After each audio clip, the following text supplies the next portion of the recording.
The massive screens in the Varian High Council chamber displayed Earth in all its blue and green glory. 12 council members sat around the circular table, their silver-gray skin reflecting the soft ambient light. High Councilor Elm stood before the projection, his long fingers tracing the outline of the planet. "Such a primitive species," Council Member Pine said, adjusting his ceremonial robe. "They've barely reached their own moon.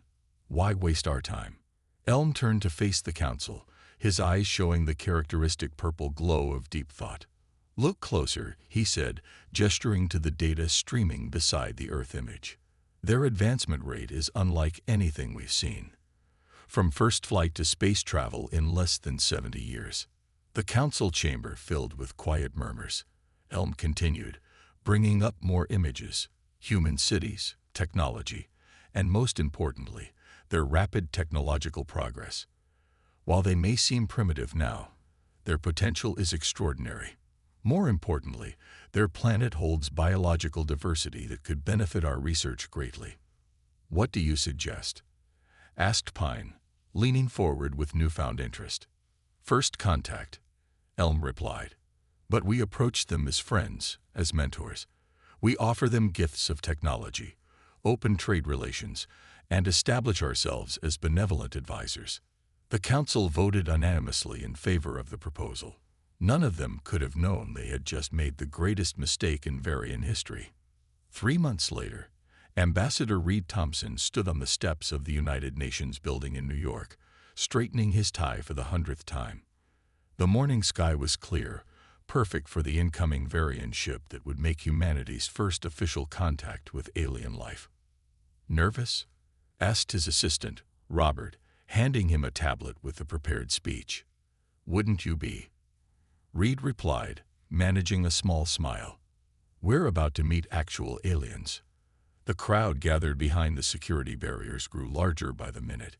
News helicopters circled overhead, and military jets maintained a careful patrol pattern around the city. The world held its breath, waiting. It started as a slight shimmer in the sky, like heat waves rising from hot pavement. Then, the Varian ship appeared, sleek, silver, and impossibly elegant. It descended without a sound, hovering briefly before settling onto the designated landing area. Reed stepped forward as the ship's entrance appeared seamlessly in its smooth hull. 3 Varians emerged, their tall, slender forms moving with fluid grace. Their leader, who had introduced himself as Elm in earlier communications, approached Reed with open arms, a gesture they had studied from human broadcasts. "Ambassador Thompson," Elm spoke in perfect English, his voice carrying a musical quality. "On behalf of the Varian Collective, we come in peace and friendship." Reed followed the practiced protocol, responding with appropriate diplomatic phrases. But something in his gut, the same instinct that had served him well through years of diplomatic service, told him something wasn't quite right. The Varians were too perfect, too polished, too prepared. The ceremony proceeded flawlessly. The Varians presented their gifts: clean energy technology, medical advancements, and the promise of cultural exchange. The crowd cheered, world leaders smiled, and media outlets broadcast triumphant headlines about humanity's new age of prosperity. Later that evening, in his office overlooking the city, Reed reviewed the recordings of the day's events. He paused on a frame showing Elm observing the crowd. There was something in the alien's expression, a look that reminded Reed of scientists observing specimens in a lab. He picked up his secure phone and dialed a number he rarely used. After 3 rings, a voice answered. "Intelligence Division." "This is Ambassador Thompson," he said quietly. "I need a team to monitor our new friends. Something's not right about all this." "Already on it, sir," the voice replied. "Welcome to the biggest game humanity has ever played." Reed looked out at the night sky, where the Varian ship now orbited Earth alongside thousands of human satellites. Humanity had just stepped onto a much larger stage, but he couldn't shake the feeling that they weren't being invited to perform. They were being studied. The real question was, for what purpose? 6 months after first contact, The Varian Trade Center in downtown Tokyo bustled with activity. Engineers and scientists from around the world came to exchange Earth's primitive resources for advanced alien technology. But in a quiet observation room above the trade floor, High Counselor Elm watched with growing fascination. "Look at how they adapt our technology," he said to Pine, who had just arrived from their homeworld. "Yesterday, a human engineer took our water purification system and modified it to process industrial waste. We never considered that application." Pine moved closer to the observation window. "That's exactly why we're here. Their minds work differently. They see possibilities where we see established patterns." Below them, a group of human children on a school tour ran from exhibit to exhibit, their excitement visible even from above. One child took apart a Varian educational toy and reassembled it to do something completely different from its intended purpose. "Their creativity starts so early," Elm noted, his purple eyes glowing brightly. "Have you reviewed the latest data from our cultural exchange program?" Pine brought up a holographic display. "Yes, every human visitor to our worlds has displayed this same trait. They find unexpected solutions, create new combinations, see patterns we miss. It's unsettling. It's valuable," Elm corrected. "Imagine if we could understand how their minds work, replicate this ability. Our civilization has reached a plateau, Pine. We haven't had a truly new innovation in over a century. We only refine what we already know." In Washington, D.C., Major Anna Wells sat in her underground office, surrounded by screens showing data from the Varian exchanges. As head of the newly formed Sinological Intelligence Division, she had spent months tracking patterns in Varian behavior. "Show me the technology transfer logs again," she said to her computer. The screen filled with lists of trades, Earth metals, plants, and biological samples exchanged for Varian technology. Now overlay human innovation reports from the same period. The pattern was clear. Every time humans found a new use for Varian technology, the aliens would request very specific resources, usually biological samples or brain scans from the innovators themselves. Anna's assistant, Tom, entered with fresh coffee. "You're still here. It's past midnight." "Look at this," she said, pointing to the screen. "Every major human innovation is followed by a Varian request for neural mapping data.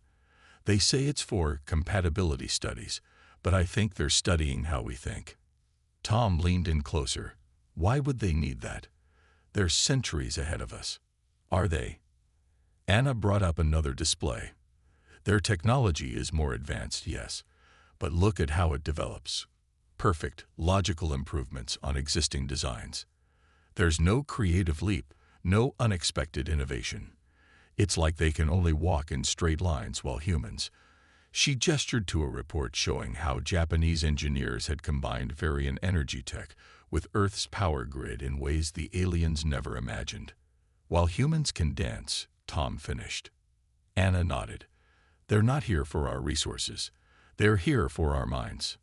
Back in the Varian Trade Center, Elm received an urgent message from their homeworld. The council was concerned about human unpredictability. Some members suggested ending the exchange program before humans became too advanced. Elm dismissed their concerns. Everything was proceeding according to plan. Soon, they would understand how human creativity worked, and then they could replicate it. Their civilization would advance again, breaking free from their logical constraints. He watched another human child rebuild a Varian device, turning it into something new. The child's mother laughed, apologizing for the damage. "No damage done," Elm assured her, his voice smooth and calm. "Your child has a wonderful mind." Indeed, human minds were wonderful. And soon, they would belong to the Varians. They just needed more time, more data, and more trust. They never considered that humans might be watching them just as carefully. The Varian Cultural Exchange Center on their homeworld gleamed under 3 purple suns. Major Anna Wells walked through its crystalline corridors, maintaining a perfect mask of diplomatic pleasantry. As part of the third wave of human visitors, she had spent 2 weeks gathering intelligence while pretending to be a cultural officer. The research wing is particularly fascinating, her Varian guide, Ash, said with practiced smoothness. Would you like to see our latest advancements? Of course, Anna replied, noting how the alien's eyes flickered with that familiar purple glow. She had learned to read their subtle tells. The brighter the glow, the more interested they were in something. Right now, Ash's eyes were practically burning. The research wing looked innocent enough. Varian scientists worked alongside human visitors, supposedly sharing knowledge. But Anna's trained eye caught the hidden scanners, the way each human was carefully monitored and recorded. This is where we study the integration of human and Varian thinking patterns, Ash explained, showing her a room full of complex machinery. Purely for better understanding between our species, of course. Of course, Anna echoed, while her augmented contact lenses quietly recorded everything. The devices weren't just studying human thought patterns, they were trying to replicate them. Back on Earth, Ambassador Reed Thompson sat in a secure underground facility, reviewing Major Wells's latest transmissions. The evidence was damning. Every human innovation shared with the Varians had been carefully dissected, analyzed, and attempted to be reproduced in a purely Varian way. They're not just learning from us, he told the Emergency Council of Earth's leaders. They're trying to copy how we think, how we create. Every piece of technology they've given us has been a calculated move to study our responses. The room erupted in concerned murmurs. The Chinese premier leaned forward. But we've benefited from their technology. Our cities are cleaner, our diseases are fewer. At what cost? Reed displayed the latest data. They're building profiles of human creativity. They don't want cultural exchange. They want to understand and replicate our ability to innovate. And once they do, he let the implications hang in the air. A species as advanced as the Varians, but with human creativity. They would have no reason to keep humanity around. On the Varian homeworld, Anna found what she was looking for. In a restricted section of the research wing, hidden behind layers of security, she discovered rows upon rows of tanks. Each contained a swirling, silvery liquid that pulsed with familiar patterns. Neural mapping storage, she whispered into her hidden communicator. The Varians weren't just studying human creativity. They were trying to extract it. A noise made her turn. Ash stood in the doorway, eyes now glowing a dangerous shade of deep purple. We wondered how long it would take you to find this place, the Varian said softly.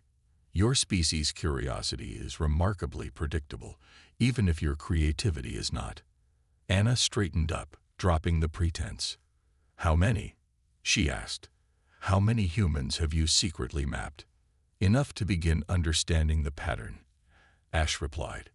Your species is fascinating, Major Wells. You create in ways we cannot comprehend. But soon, we will. And then we will evolve beyond our limitations. Ash moved closer. Don't worry. Your species will be remembered as the key that unlocked our future. Anna smiled, a cold, knowing smile. I wouldn't be so sure about that. She pressed a hidden button on her watch. Throughout the facility, human visitors received a silent alert. The game was up. In his chamber, High Counselor Elm received an urgent message. The humans knew. Somehow, they had known all along, and they had been doing more than just watching. The question was, what had humanity been planning while the Varians were so busy studying them? The emergency meeting of the United Nations Security Council stretched into its 6th hour. On the main screen, High Counselor Elm's image loomed large, his usually smooth diplomatic manner showing signs of strain. The research stations are essential for continued cooperation between our species, Elm insisted. We have shared our technology freely. Now we ask for a small concession in return. Ambassador Reed Thompson stood up, his voice firm. You call setting up permanent brain scanning facilities on every continent a small concession. The room fell silent. Nobody was pretending anymore. Major Anna Wells's evidence from the Varian homeworld had exposed their true intentions. The neural mapping tanks, the secret research, the carefully hidden attempts to replicate human creativity. It was all out in the open now. "You misunderstand our intentions," Elm said smoothly. "We seek only to better understand your unique cognitive abilities. To copy them," Reed corrected, "to take what makes us human and make it Varian." In orbit above Earth, the Varian fleet had grown from 1 diplomatic vessel to 15 ships. They called them cultural exchange vessels, but military satellites revealed weapon systems hidden beneath the sleek hulls. Commander James Foster stood in the Pentagon's new alien defense wing, watching the fleet's movements. "They're positioning themselves over major population centers," he told his staff. "Classic intimidation tactic." "But why now?" his second-in-command asked. "They've been patient for months." "Because time isn't on their side anymore." James brought up the latest intelligence reports. "Our reverse engineering teams have made breakthroughs. The Varians know we're catching up faster than they expected." On the Varian homeworld, Pine burst into Elm's private chamber. "The humans are refusing our facilities." "Not just refusing. They're demanding we remove our existing research centers from their orbit." Elm's eyes glowed with a dangerous purple intensity. "They dare to make demands. After all we've given them. They know, Elm. They know everything. And our deep space sensors show they're building something in their asteroid belt. Something using our own technology, but different. Changed in ways we don't understand." Elm moved to the window, looking out at the capital city. For centuries, Varian civilization had grown through careful, logical progression, but they had reached their limit. Without human creativity, they would stagnate. With it, they could break through to new heights. "Send the ultimatum," he ordered. Back on Earth, the Security Council watched as Elm's image was replaced by a formal declaration. The Varians demanded full access to human neural patterns.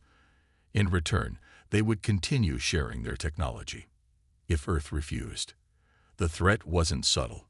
15 warships in orbit made their intentions clear. Reed looked at Major Wells, who nodded slightly. Everything was ready. "High Counselor Elm," Reed spoke to the screen. "Humanity rejects your ultimatum. You have 24 hours to withdraw your ships from Earth orbit." Elm's image returned, his composure finally cracking. "You would dare to threaten us. We are centuries ahead of you." "Are you?" Reed smiled. "You've been so busy studying how humans think, you never stopped to consider what we might do with that knowledge. What we might build while you were watching us." In the asteroid belt, hidden shipyards hummed with activity. Humanity had learned from the Varians, and then improved upon their designs in ways the aliens never imagined possible. The breaking point had been reached. Now it was time to show the Varians exactly what human creativity could do when pushed into a corner. The Varian fleet commanders watched in disbelief as hundreds of objects emerged from behind Earth's moon. Human ships, but not like anything they had expected. Each vessel combined Varian technology with design elements the aliens had never considered. "Impossible," the Varian fleet commander whispered. "They couldn't have built these so quickly." But they had. While the Varians studied human creativity, humanity had been studying their technology and improving it. Commander James Foster stood on the bridge of the Earth Defense Force flagship Ingenuity. The ship represented everything the Varians feared about human creativity. Its hull incorporated Varian energy deflection technology, but reconfigured in ways that made it twice as effective. Its weapons combined Earth's primitive ballistic principles with advanced alien power systems. "All ships, battle formations," James ordered. "Remember your training. They think in straight lines. We don't have to." On Earth, Ambassador Reed Thompson watched the space battle unfold through live feeds. The Varian ships moved with perfect precision, following textbook military doctrine. The human fleet, on the other hand, seemed to move chaos.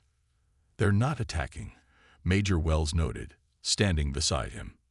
"They're adapting." Indeed, The Earth ships darted between Varian formations, never staying still, never following predicted patterns. Each time the aliens adjusted their tactics, the human fleet changed its entire approach. Send the signal, Reed ordered. In the asteroid belt, hidden shipyards activated. But they weren't building ships, they were launching them. Hundreds more vessels, each one different. Each one combining Varian and human technology in unique ways. High Counselor Elm received the reports with growing horror. The humans hadn't just reverse-engineered Varian technology. They had reimagined it. Their ships used power systems in ways Varian engineers insisted were impossible. Their weapons combined principles that should have been incompatible. How? He demanded. How did they advance so quickly? The answer came from his own research team. They didn't follow our development path. They took different routes, paths we never considered. They're not thinking like us, and that's why we can't predict them. Commander Foster's voice crackled across all frequencies, reaching every Varian ship. Your technology is impressive, but it's rigid, predictable. You've spent months studying how humans think. Now let us show you how humans fight. The Earth fleet split into smaller groups, each one using different tactics. Some ships dove straight at the Varian fleet, their modified shields absorbing hits that should have destroyed them. Others hung back, using rebuilt Varian sensors in ways their creators never imagined. Target their command ship, James ordered. Show them what human engineering can do. The Ingenuity's main weapon powered up. It looked like a standard Varian energy cannon, but human engineers had rebuilt it from the ground up.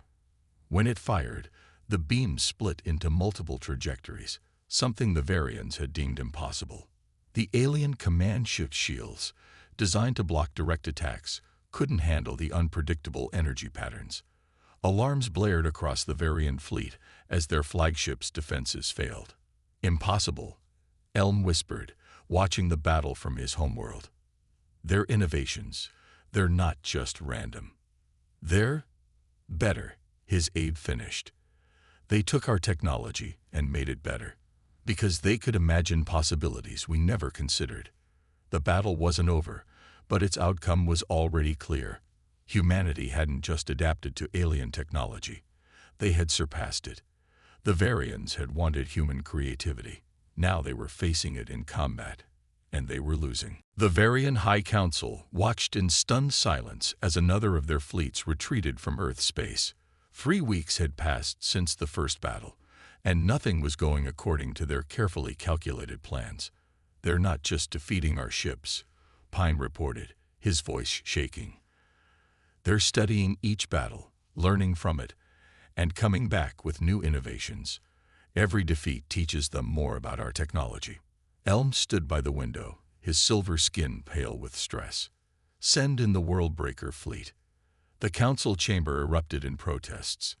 The World Breaker ships were their most powerful weapons, planet-destroying vessels held in reserve for only the most extreme threats. We cannot allow them to keep advancing, Elm insisted. Each day they grow stronger. They're already spreading through their solar system, building stations and ships we can't predict. On Mars Base 1, Major Anna Wells studied the intercepted Varian transmissions. They're bringing in their super weapons, she told Commander Foster via holographic link. Massive ships designed to destroy planets. James nodded, his image flickering slightly. Good. They're playing right into our hands. You expected this. The Varians are logical, remember. When faced with a threat they can't control, they'll resort to overwhelming force. It's the only solution their minds can accept. Anna smiled, understanding. And we're ready for them. More than ready. Ambassador Thompson, show her. Reed's image appeared in the briefing room. Behind him stood rows of strange devices, a hybrid of Varian and human technology. These are what we call Project Mirror. The Varians think they can overwhelm us with pure power, but we've learned how their planet-killing weapons work, and we've found a way to turn that power against them. The World Breaker fleet emerged from faster-than-light travel at the edge of the solar system. 5 massive ships, each capable of reducing a planet to atoms. Their very presence was meant to force humanity's surrender. Instead, they found Earth's combined fleet waiting for them. At its center was a new ship, larger than anything humans had built before.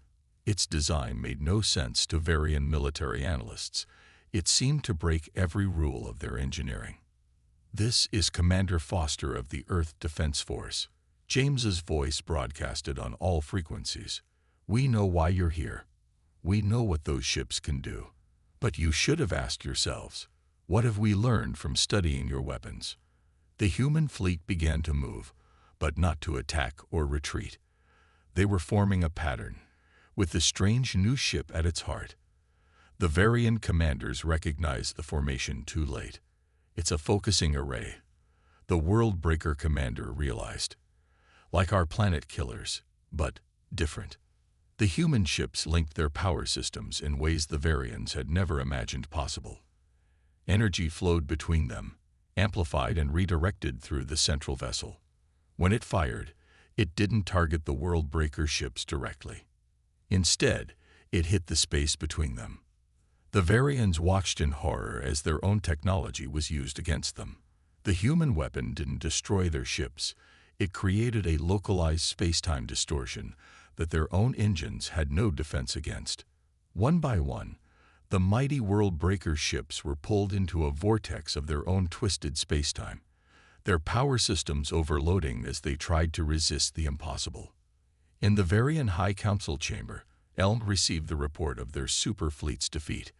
The humans hadn't just beaten their greatest weapons, they had turned the fundamental principles of Varian technology against them. "We studied them," Pine whispered, "but they studied us better." The Varian capital city shimmered under its 3 purple suns as Earth's fleet appeared in orbit, not to destroy, but to accept surrender. After the defeat of the World Breaker ships, the collapse of the Varian military had been swift and complete. High Counselor Elm stood in the Grand Chamber where it had all begun 1 year ago, waiting to meet the human delegation. How differently he saw them now. No longer specimens to be studied, but a force that had shattered centuries of Varian superiority in mere months. The humans entered. Ambassador Reed Thompson, Major Anna Wells, and Commander James Foster. They walked with confidence, but not arrogance. Another trait the Varians had failed to understand about humanity. "Your surrender terms are unusual," Elm said, breaking the silence. "We don't want to destroy you," Reed replied. "We never did. All we want is a genuine partnership, real cultural exchange, not the fake one you offered us." "Why?" Pine asked from his council seat. "After what we tried to do to your species." Anna stepped forward. "Because that's another thing you never understood about humans. We can learn from our enemies. We can forgive. And most importantly, we can see potential where others see only threat." In the days that followed, human engineers worked alongside Varian scientists. But this time, honestly and openly. The Varians watched in amazement as humans taught them to think differently, to see new possibilities in their own technology. It's not just random creativity, a Varian scientist realized, watching a human engineer redesign a power system. It's the ability to connect ideas that seem unrelated, to see patterns where we saw only chaos. Commander Foster, overseeing the transition, smiled. "That's what makes humanity strong. We don't just think outside the box. We ask why there needs to be a box at all." In the final meeting of the old Varian High Council, Elm prepared to step down. But first, he had one last duty. He activated the emergency broadcast system, sending his message to every Varian colony and outpost across the galaxy. "Our world fell when we defied Earth. Not because they were stronger, but because we were blind. We saw their creativity as a resource to be harvested, their adaptability as a trait to be copied. We never understood that these qualities cannot be stolen. They must be learned." He looked at the human delegation. "We thought we were studying them. But they were learning from us, improving upon our technology, seeing possibilities we never imagined. And when we threatened them, They didn't just defeat us. They showed us a better way. 1 year later, the first joint human-Varian space expedition prepared to explore beyond known space. The ship combined the best of both species' technology, crewed by humans and Varians working together. In his new role as Earth's ambassador to the Varian worlds, Reed watched the launch from the rebuilt High Council chamber. Beside him, Anna and James represented Earth's continued vigilance. Trust had been earned, but wisdom had been learned. They're changing, Anna noted, watching young Varians working with human teachers, learning to think creatively. We all are, Reed replied. That's the real victory here. Not just surviving their attack, but turning enemies into allies. Above them, the joint expedition ship disappeared into faster-than-light travel, carrying both species toward an unknown future. The ship's name, written in both human and Varian script, spelled out a simple message that had become the motto of their new partnership: innovation through unity. The greatest power both species had learned wasn't in conquering creativity, but in sharing it.